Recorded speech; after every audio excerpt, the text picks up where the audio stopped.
நான் சுமதி, வயசு 53. மும்பையில் பிறந்து வளர்ந்தவள். என் வாழ்க்கையைப் பற்றி ஒரு நீண்ட கதையாக உங்களுக்கு சொல்லப் போகிறேன். இது ஒரு சாதாரண பெண்ணின் கதை, ஆனால் அதில் சந்தோஷம், வலி, போராட்டம், நம்பிக்கை எல்லாமே இருக்கு. இந்த கதைய நான் உங்களுக்கு ஒரு நண்பர் மாதிரி இயல்பாக, விரிவாக, என் மனசுல இருக்கிற உணர்ச்சிகளோட சொல்லப் போறேன். நான் மும்பைல ஒரு நடுத்தர குடும்பத்துல பிறந்தேன். எங்க வீடு மும்பையோட ஒரு சின்ன அபார்ட்மெண்ட்ல இருந்தது. அப்பா ஒரு தனியார் கம்பெனியில கிளார்க்கா வேல பார்த்தாரு. அம்மா வீட்டம்மா. ஆனா, எங்களுக்கு எப்பவும் உற்சாகமா இருப்பாங்க. நாங்க 3 பேர் மட்டுமே. அப்பா, அம்மா, நான். மும்பையோட பரபரப்பு, கூட்டம், தெருக்களில் எப்பவும் கேக்குற வாகன சத்தம், இதெல்லாம் எனக்கு சின்ன வயசுல இருந்தே பழகிப் போச்சு. நான் பள்ளிக்கூடத்துல நல்ல மாணவியா இருந்தேன். படிப்பு முடிச்சு ஒரு கல்லூரியில காமர்ஸ் படிச்சேன். அப்போ மும்பைல பெண்கள் வேலைக்கு போறது அவ்ளோ பரவலமா இல்ல. ஆனா, நான் ஒரு சின்ன கம்பெனில அக்கவுண்ட்ஸ் வேலையில சேர்ந்தேன். முதல் சம்பளம் வாங்கினப்போ அம்மாவுக்கு ஒரு புடவை வாங்கிக் குடுத்தேன். அவங்க முகத்தில இருந்த சந்தோஷம் இன்னும் என் மனசுல இருக்கு. 1997ல எனக்கு 28 வயசு இருக்கும்போது எங்க அத்தை மூலமா சிவாவை பார்க்க ஒரு சந்திப்பு ஏற்பாடு ஆச்சு. சிவா தென்னிந்தியாவைச் சேர்ந்தவர். ஆனா வேலைக்காக மும்பைக்கு வந்து செட்டில் ஆனவர். அவரும் என் வயசு. ஒரு சாதாரண குடும்பத்தைச் சேர்ந்தவர். அவர் முகத்துல ஒரு அமைதி இருந்தது. பேச்சில ஒரு நம்பிக்கை இருந்தது. முதல் சந்திப்புலயே எனக்கு அவர பிடிச்சு போச்சு. அவரு மும்பைல ஒரு சின்ன வேல பாத்துக்கிட்டு இருந்தாரு. ஆனா நல்ல வேலை கிடைக்காம திணறிக்கிட்டு இருந்தாரு. நாங்க சில மாசங்கள் பேசி ஒருத்தர ஒருத்தர் புரிஞ்சுகிட்டோம். அப்போ எங்களுக்கு கல்யாணம் பேசி முடிச்சாங்க. 1998ல ஒரு எளிமையான கல்யாணத்தோட எங்க வாழ்க்கை ஆரம்பிச்சது.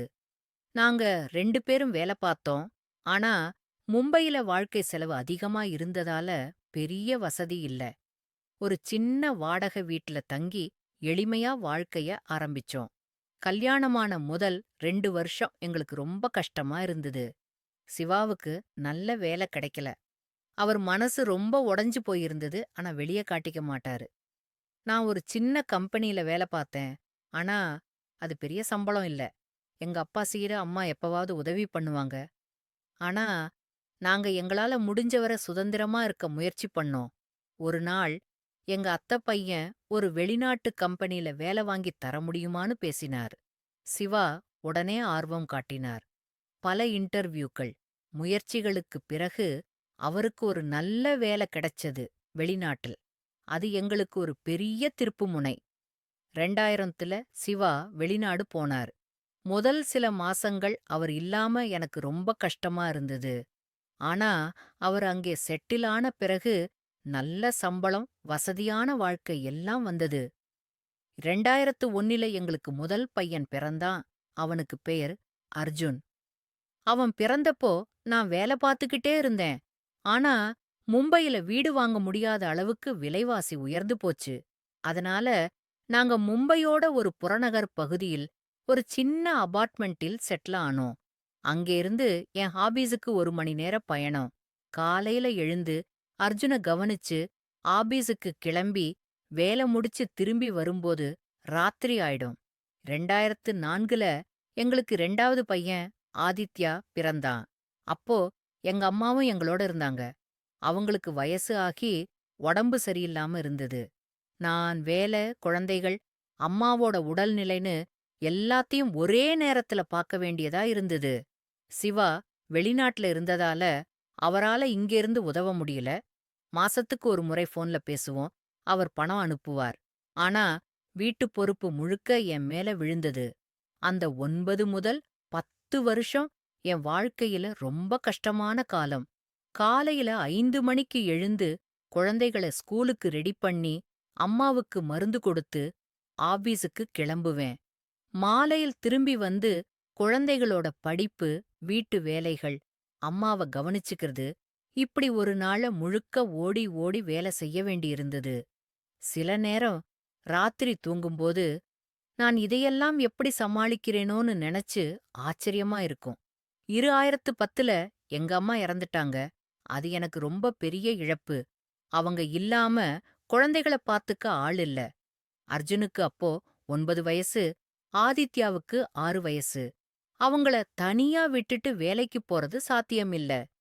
சிவாவும் வெளிநாட்டுல இருந்ததால எனக்கு வேற வழி இல்ல. நான் வேலைய விட்டேன். நான் ஒரு கேரியர் ஓரியன்டட் பொண்ணு இல்ல. எனக்கு எப்பவும் குடும்பம் தான் முக்கியம். ஆனா, வேலைய விடும்போது ஒருவித சுதந்திரத்தை இழந்த மாதிரி உணர்ந்தேன். இனி நான் வீட்டோட இருக்கணும்னு நெனச்சப்போ, மனசு கொஞ்சம் கனத்தது. ஆனா, குழந்தைகளுக்கு நேரம் கொடுக்கிறது என் கடமைன்னு நெனச்சு, அதை ஏத்துக்கிட்டேன். சிவா வெளிநாட்டுல நல்ல வேல பார்த்ததால, எங்களுக்கு பொருளாதார ரீதியா எந்த குறையும் இல்ல. அவர் எல்லா முதலீடுகளையும் பாத்துக்கிட்டார். நான் ஒரு நாளும் பண விஷயத்துல தலையிட்டதில்ல. எங்களோட சம்பாத்தியமெல்லாம் ஒன்னா சேர்ந்து செலவுகள சமாளிச்சோம். சிவா முதலீடு பண்ணி 3 வீடு வாங்கினார். வேற சில சொத்துக்களும் இருக்கு. இப்போ நாங்க பொருளாதார ரீதியா நல்லா செட்டில் ஆயிட்டோம். நான் வீட்ட பாத்துக்கிட்டேன். குழந்தைகள வளர்த்தேன். அர்ஜுனும் ஆதித்யாவும் நல்லா படிச்சாங்க. இப்போ 2 பேரும் யுனிவர்சிட்டில படிக்கிறாங்க. அவங்கள பாக்கும்போது என் போராட்டங்கள் எல்லாம் வீண் போகலன்னு ஒரு சந்தோஷம். ஆனா, கடந்த சில வருஷங்களா எங்களுக்குள்ள ஒரு பெரிய இடைவெளி வந்துடுச்சு. சிவாவுக்கு என் மேல அக்கறை குறைஞ்சு போச்சு. அவர் வெளிநாட்டுல இருக்கும்போது முன்ன மாரி தொடர்ந்து பேசுறது இல்ல. இந்தியாவுக்கு வந்தாலும் என்கிட்டே பேசுறத தவிர்க்கிறார். தனியா பயணம் செய்றார். என்ன முழுசா புறக்கணிக்கிறார். முதல்ல நான் இத பெருசு பண்ணல. வேலைப்பளு, மன அழுத்தம்னு இருக்கலாம்னு நினைச்சேன். ஆனா, இது தொடர்ந்து நடந்தப்ப எனக்கு மனசு உடைய ஆரம்பிச்சது.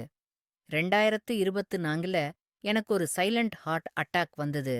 அப்போ நான் மருத்துவமனையில அட்மிட் ஆனேன். சிவா அப்போ இந்தியாவுல இருந்தாரு. ஆனா, ஒரு வார்த்தை கூட என்கிட்டே பேசல. என்ன பார்க்க மருத்துவமனைக்கு வரல. என் உடல்நிலைய பத்தி கேட்கவே இல்ல. அந்த நேரத்துல எனக்கு உறவு முக்கியம்னு தோணுச்சு. ஆனா, அவரோட இந்த அலட்சியம் என்ன ரொம்ப உடைச்சு போட்டது. அது மட்டும் இல்ல, இப்போ எனக்கு பணம் தேவைப்பட்டா, அவங்கிட்ட கெஞ்ச வேண்டிய நிலை. முன்னாடியெல்லாம் ஒன்னா சேர்ந்து செலவு செய்யறது வழக்கம். ஆனா, இப்போ அவர் என்ன பணத்துக்காக கெஞ்ச வைக்கிறார். இது எனக்கு மனசு ரீதியா ரொம்ப பாதிப்பை கொடுத்தது. இந்த நிலைமையில நான் ஒரு முடிவு எடுத்தேன். இனி நான் என் கால்ல நிக்கணும்னு தீர்மானிச்சேன். நான் ஒரு கோர்ஸ்ல சேர்ந்து என் திறமைகள மேம்படுத்திக்கிட்டு இருக்கேன். அக்கவுண்ட்ஸ் தொடர்பான ஒரு ஆன்லைன் கோர்ஸ் எடுத்திருக்கேன். இப்போ மும்பைல சின்ன வேலை தேடிக்கிட்டு இருக்கேன். என்னால முடியும்னு நம்பிக்கை இருக்கு. ஆனா, மனசு ரொம்ப உடைஞ்சு போயிருக்கு. சிவாவோட இந்த உறவுல இருக்கிறது எனக்கு மன உளைச்சலை அதிகப்படுத்துது. இது ஒரு நச்சு உறவு மாரி ஆயிடுச்சு. இப்போ நான் ஒரு குழப்பத்துல இருக்கேன். இந்த உறவ தொடரணுமா, இல்ல விவாகரத்து பண்ணிக்கலாமான்னு யோசிக்கிறேன். என் பிள்ளைகள் இப்போ பெரியவங்களா, யுனிவர்சிட்டில படிக்கிறாங்க. அவங்களுக்கு இந்த முடிவு எப்படி இருக்கும்னு தெரியல. ஆனா, என் மன அமைதி, என் உடல் நலம் இதெல்லாம் ரொம்ப முக்கியம்னு நெனைக்கிறேன். இப்போ நான் ஒரு புது பயணத்த ஆரம்பிச்சிருக்கேன். என் கால்ல நின்னு, என் வாழ்க்கைய நானே வழிநடத்தப் போறேன். இது எளிது இல்ல. 53 வயசுல இவ்வளவு வருஷ வாழ்க்கைய விட்டுட்டு புதுசா ஆரம்பிக்கிறது பயமா இருக்கு. ஆனா, இந்த உறவுல இருக்கிறத விட இந்த பயம் சிறப்பு. என் கதை இங்க முடியல. இது ஒரு ஆரம்பம்.